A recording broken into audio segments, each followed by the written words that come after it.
स्वागत है आपका अपने इस प्यारे YouTube चैनल में। फ्रेंड, आज के इस टॉपिक में हम पढ़ेंगे कारक। कारक किसे कहते हैं, कारक का परिभाषा क्या होता है और कारक कितने प्रकार के होते हैं। फ्रेंड, बहुत दिक्कत तब हो जाती है जब हमें हमारी विभक्ति चिन्ह सेम कुछ में मिल जाते हैं, तब हमको ये समझना मुश्किल हो जाता है कि आखिर में ये टेंस कौन सा है।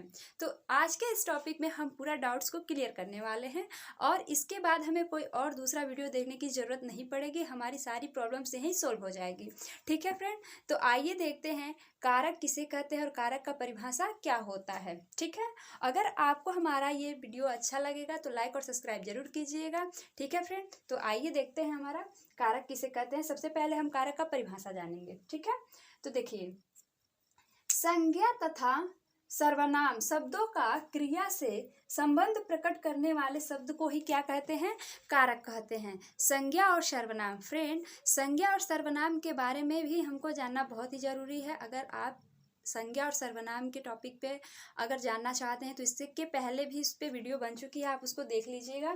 ठीक है, नॉलेज के लिए मैं बता दे रही हूँ। संज्ञा इस संसार में जो भी चीज़ें हैं उनका क्या है, एक नाम है। ठीक है, किसी प्राणी वस्तु स्थान का जो बोध कराता है उनको हम क्या कहते हैं, संज्ञा कहते हैं। और सर्वनाम संज्ञा के स्थान पे जो प्रयुक्त किया जाता है वह, तुम, क्या, तुम्हारा, ये सब क्या होता है, सर्वनाम होता है। और इन दोनों के बीच में जो संबंध स्थापित करता है और जिनको हम प्रयोग करते हैं, जिन चिन्हों का, उन्हें हम क्या कहते हैं, तो उन्हीं को हम कारक कहते हैं। ठीक है फ्रेंड, तो आइए देखते हैं हमारे कारक कितने प्रकार के होते हैं।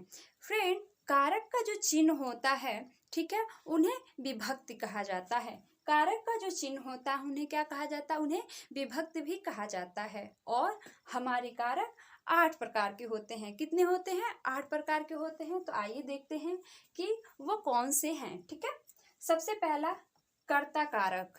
सबसे पहला क्या होता है हमारा, कर्ता कारक। इसका विभक्ति चिन्ह क्या होता है, ने। क्या होता है, ने होता है। ठीक है, दूसरा नंबर है कर्म कारक। कर्म कारक का विभक्ति चिन्ह जो होता है वो क्या होता है, को होता है। क्या होता है, को। ठीक है, तीसरा है करण कारक। करण कारक में जो हमारा विभक्ति चिन्ह होता है वो से होता है या तो के द्वारा। अगर से हो या के द्वारा हो तो उसे हम क्या कहेंगे, करण कारक कहेंगे। ठीक है फ्रेंड, इसको हम पूरा डिटेल में जानेंगे। पहले हम आठों के नाम को हम पहले जान लेते हैं, उसके बाद एक एक करके हम पूरे परिभाषा के साथ और उदाहरण के साथ इसको हम जानेंगे।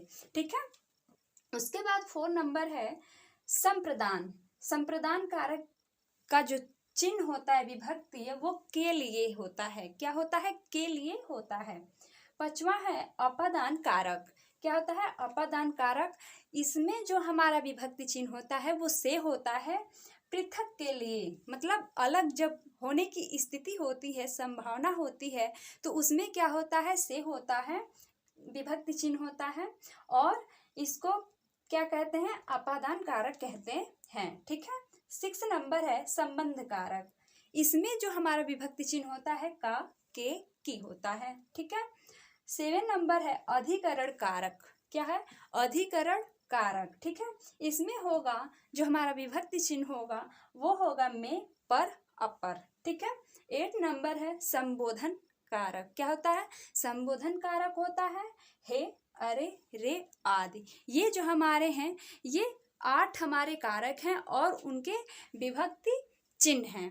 ठीक है फ्रेंड, तो आइए हम इसको एक एक करके इनके बारे में हम जानते हैं, इनके परिभाषा और उदाहरण के साथ में। ठीक है फ्रेंड, देखते हैं कर्ता कारक क्या होता है। ठीक है, कर्ता कारक का विभक्ति चिन्ह हमारा होता है ने। ठीक है, वाक्य में कार्य को करने वाले को हम क्या कहते हैं, कर्ता कहते हैं। जो कार्य को करेगा उसी को हम क्या कहते हैं, कर्ता कहते हैं। ठीक है, तो देखिए परिभाषा, शब्द के जिस रूप से क्रिया के करने वाले का क्या होता है, बोध होता है, तो उसे हम क्या कहते हैं, कर्ता कारक कहेंगे। और इसका विभक्ति चिन्ह क्या होता है, ने होता है। क्या होता है, ने होता है। तो आइए देखिए, गोपाल ने दूध पिया। गोपाल ने क्या किया, दूध पिया। तो यहाँ पर हमारा ने मिल गया ना, ये हमारा जो विभक्ति विभक्ति चिन्ह है ने मिल गया, तो इसे हम क्या जानेंगे, ये हमारा कर्ता कारक है। यहाँ पर देखिए हमारा इसका चिन्ह क्या होगा, विभक्ति चिन्ह जो होगा ने होगा। ठीक है, तो ये हमारा क्या है, कर्ता कारक है। ऐसे दूसरे नंबर को देख लेते हैं। मोहन ने पत्र लिखा, मोहन ने क्या किया, पत्र लिखा, हमारा विभक्ति चिन्ह यहाँ पर मिल गया ने। ठीक है, वंदना विद्यालय जाती है। अब आप कहेंगे कि इसमें विभक्ति चिन्ह तो है ही नहीं, लेकिन फ्रेंड जब हमारे टेंस वर्तमान या भविष्य काल में होते हैं तो उसमें क्या हमारा विभक्ति चिन्ह नहीं होता है। जैसे कि आप इसमें जान सकते हैं कि इसमें साफ कह रहा है कि जब कार्य को करने वाले पर प्रभाव पड़ता है तो उसे हम क्या कहेंगे, कर्ता कारक कहेंगे। तो इसमें कार्य को करने वाला कौन है, वंदना है। कार्य कौन कर रही है, वंदना कर रही है। इस विद्यालय कौन जा रही है, वंदना जा रही है। तो जाने का प्रभाव मतलब क्रिया का प्रभाव किस पे पड़ रहा है, वंदना पे पड़ रहा है। तो ये हमारा क्या होगा, कर्ता कारक होगा, क्योंकि कार्य कौन कर रही है, वंदना स्कूल विद्यालय जाती है, तो जाने का प्रभाव किस पे पड़ा, वंदना पे पड़ा। तो ये क्या हो जाएगा, कर्ता कारक होगा। ठीक है, आई होप कि आप समझ पा रहे होंगे। दूसरा नंबर हमारा है कर्म कारक। कर्म कारक का विभक्ति चिन्ह होता है को होता है। क्या होता है, को होता है। और फ्रेंड इन विभक्ति चिन्ह को परसर्ग भी कहते हैं। क्या कहते हैं, परसर्ग भी कहते हैं।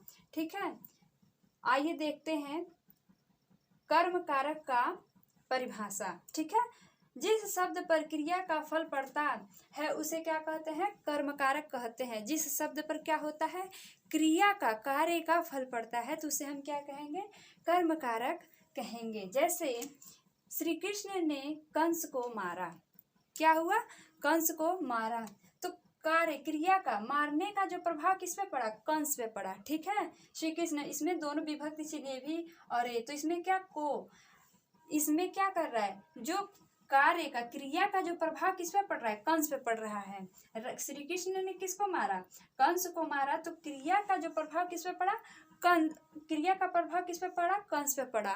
मार कंस खा रहा है ना, तो इसका प्रभाव किस पे पड़ा, कंस पे पड़ा। तो ये क्या हो जाएगा, हमारा कर्म कारक हो जाएगा। उसी प्रकार से राम ने योगेश को समझाया, राम ने किसको क्या किया, योगेश को समझाया, तो इसमें भी हमारा क्या हो जाएगा, कर्म कारक हो जाएगा। तो तीसरा नंबर हमारा है करण कारक। करण कारक किसे कहते हैं, तो आइए जानते हैं। इसका विभक्ति चिन्ह होता है से या के द्वारा। ये क्या होता है, इसका विभक्ति चिन्ह होता है। परिभाषा देख लेते हैं।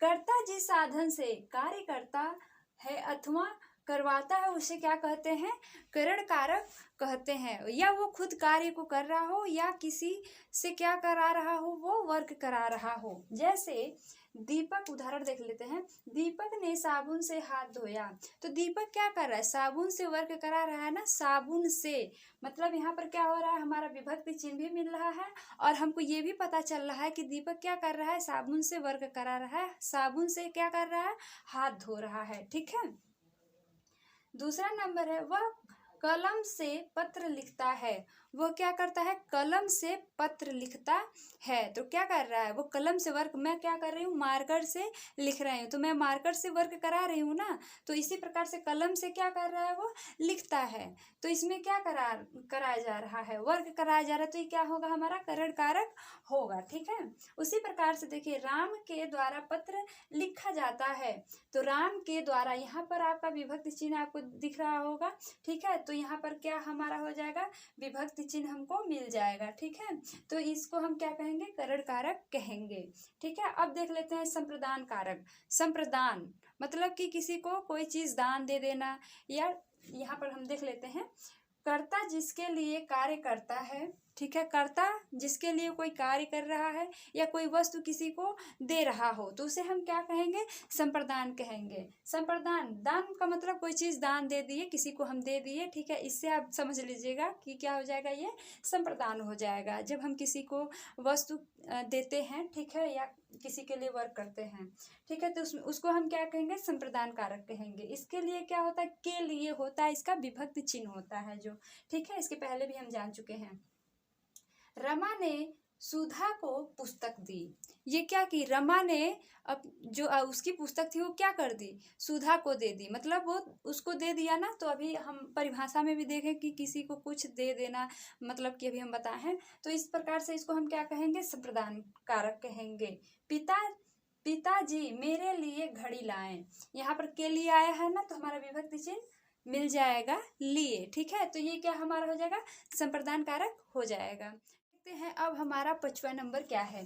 ठीक है, 5 नंबर जो हमारा है वो है अपादान कारक। अपादान कारक में हमारा विभक्ति चिन्ह क्या है, से। इसके पहले हमने करण कारक में भी से विभक्तियों को देखा, लेकिन उसमें हमारा क्या था, वह हमारा मेल की संभावना थी, और इसमें क्या है, पृथक अलग होने की जो स्थिति होगी उसमें हम क्या करेंगे, से विभक्ति का यूज़ करेंगे। जैसे कि हमने करण कारक में क्या, साबुन से हाथ को धोया या चाकू से फल को काटा, तो उसमें क्या था, हम किसी वस्तु का यूज़ कर रहे थे कार्य को करने में। ठीक है, लेकिन इसका परिभाषा हम देख लेते हैं 5 नंबर का। जिस शब्द से किसी वस्तु के अलग होने तथा वस्तुओं की तुलना करने का बोध होता है तो उसे क्या कहते हैं, अपादान कारक कहते हैं। जैसे जब क्या होता है, अलग होने की जब स्थिति होती है तो उसे हम क्या कहेंगे, अपादान कारक कहेंगे। जैसे वृक्ष से पत्ते गिरते हैं, वृक्ष से क्या होते हैं, पत्ते गिरते हैं। अब ये बताइए, जब वृक्ष से पत्ते गिरेंगे तो वृक्ष से उसका क्या हो जाएगा, उसका कनेक्शन दूर हो जाएगा। ठीक है, वो क्या हो गए, जमीन पर आ गए, अब वृक्ष में तो लगे रहेंगे नहीं। ठीक है, तो क्या हो गए, पेड़ से अलग हो गए। तो इस कंडीशन में क्या होता है, इससे विभक्ति का यूज होता है। वंदना, वंदना क्या है, अनीता से सुंदर है। वंदना क्या है, अनीता से, मतलब एक क्या है, दूसरी से क्या है, उससे भी सुंदर है। तो ये क्या है, अलग, ये दोनों क्या है, दोनों अलग हैं। ठीक है, मैं कमरे से बाहर निकला, मैं कमरे से बाहर निकला। जब मैं कमरे से बाहर निकल गया तो क्या, कमरे से मेरा जो क्या हुआ, कनेक्शन टूट गया, मैं दूर हो गया, कमरे से क्या हो गया, दूर हो गया। तो ये क्या हुआ, अलग, पृथक होने के कंडीशन में क्या होता है, से विभक्ति का प्रयोग होता है। अब देखते हैं संबंध कारक। संबंध कारक में विभक्ति चिन्ह क्या होती है, का, के, की। ठीक है, आइए परिभाषा देखते हैं। एक संज्ञा का दूसरी संज्ञा से संबंध प्रकट करने वाला शब्द ही क्या कहलाता है, संबंध कारक कहलाता है। एक संज्ञा क्या करेगा, दूसरी संज्ञा से क्या करेगा, संबंध स्थापित करेगा।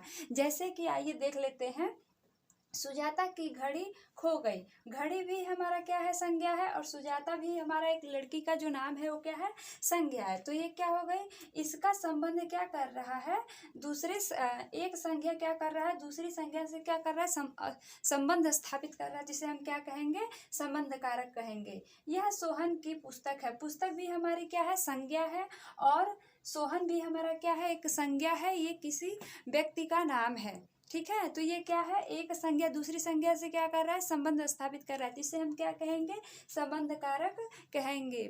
जैसे कि वह राजा की पुत्री है, तो वो भी क्या हो जाएगा, हमारा संबंध कारक हो जाएगा। ठीक है फ्रेंड, तो आइए आगे बढ़ते हैं हम। तो आइए अब देखते हैं 7 नंबर। 7 नंबर हमारा है अधिकरण कारक। क्या है, अधिकरण कारक, इसका विभक्ति होता है में, पर, अपर। क्या होता है, सॉरी, में, पर, ऊपर। ठीक है, इसका क्या होता है, विभक्ति चिन्ह जो होता है। ठीक है, आइए परिभाषा देखते हैं। संज्ञा के आधार का बोध कराने वाले शब्द को क्या कहते हैं, अधिकरण कारक कहते हैं। संज्ञा के आधार का क्या होता है, जब बोध होता है तो उसे हम क्या कहते हैं, अधिकरण कारक कहते हैं। ठीक है, जैसे तोता पेड़ पर बैठा है, पर, यहाँ पर आपका विभक्ति चिन्ह मिल गया ना, पर। ठीक है, तो क्या हो जाएगा, ये अधिकरण। बालक नदी में तैरते हैं। ठीक है, में, विभक्ति चिन्ह क्या हो गया, में। ठीक है, शेर गुफा में बैठा है। ठीक है, बैठा है, तो ये क्या हो जाएगा, अधिकरण कारक हो जाएगा। ठीक है, अब देखते हैं संबोधन कारक क्या होता है। इसका विभक्ति चिन्ह होता है हे, अरे, रे। ठीक है, ये क्या होता है, इसका विभक्ति चिन्ह होता है, विभक्ति होता है। ठीक है, परिभाषा देखेंगे, संबोधन करने वाले शब्दों को क्या कहते हैं, संबोधन कारक कहते हैं। ठीक है, जैसे हे भगवान दया करो, जब क्या होती है, जब थोड़ा सा कष्ट वाली भाव आती है। ठीक है, तो उस समय क्या होता है हमारा, उसे क्या कहते हैं, संबोधन कारक कहते हैं। अरे यह क्या हो गया। ठीक है, ये आ गया, ये भी मिल गया आपका। ठीक है, तो ये क्या हो जाएगा, ये हो जाएगा हमारा संबोधन कारक हो जाएगा। हे भगवान अब क्या होगा, तो ये सब हमारे क्या हो जाएंगे, संबोधन कारक हो जाएंगे। So फ्रेंड, ये रहा हमारा आज का टॉपिक। कारक, जिसे हमने बहुत ही अच्छे से पढ़ा। और आज का टॉपिक आपको कैसा लगा प्लीज़ कमेंट करके बताइएगा और अपने फ्रेंड के साथ भी शेयर कीजिएगा।